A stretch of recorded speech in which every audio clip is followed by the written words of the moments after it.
नमस्कार मित्र, आज म तपाईलाई दैनिक जीवनमा प्रयोग गर्नुहोस् 9 आयुर्वेदिक नियम पाउनुहुनेछ केही दिनमै चमत्कार भन्ने बारेमा तपाईलाई जानकारी गराउँदैछु। तपाईले यसको बारेमा जानकारी लिनुभन्दा पहिला तपाईले यस च्यानललाई सब्स्क्राइब गर्न नभुल्नुहोला र छेउमा रहेको बेल पनि दबाउनुहोला। आयुर्वेदमा कयौं नियम छन् जुन नियम दिनभर प्रयोग गर्नुभयो भने तपाई कयौं बिरामबाट बच्न सक्नुहुनेछ।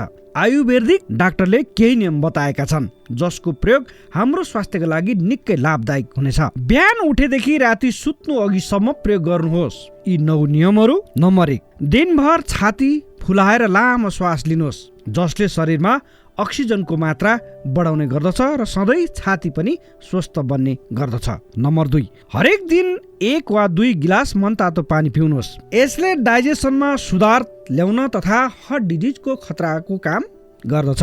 3, हरेक दिन बिहान खाजा 9 देखि 10 बजेको बीचमा गर्नुहोस्। यसले ब्रेन एक्टिभ गर्नुका साथै एनर्जी लेभल समेत मिलाउने काम गर्दछ। 4, हरेक दिन सही समयमा खाना खानुहोस्। खाना एकपटक एकै खालको खाना खानुहोस्, कयौं चीज मिलाएर नखानुहोस्। नम्बर 5, खाना खाएपछि लगभग 40 मिनेटसम्म पानी नपिउनुहोस्। यसले गर्दा खानाको डाइजेसन सही तरिकाले हुनेछ। नम्बर 6, खाना खाने बित्तिकै मेहनत गर्नुपर्ने काम नगर्नुहोस् र ननुहाउनुहोस्। नम्बर 7, हरेक दिन 30 मिनेट घाममा बिताउनुहोस्। यसो गर्दा तपाईलाई भिटामिन डी प्राप्त हुने गर्दछ।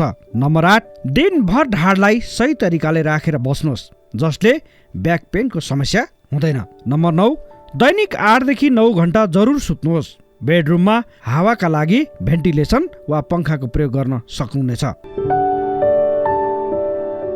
आदरणीय मित्र, यस्ता विविध जानकारी लिएर फेरि पनि म उपस्थित हुनेछु। तपाईले यस च्यानललाई सब्स्क्राइब गर्न नभुल्नुहोला र छेउमा रहेको बेललाई पनि दबाउनुहोला। हस्त नमस्ते।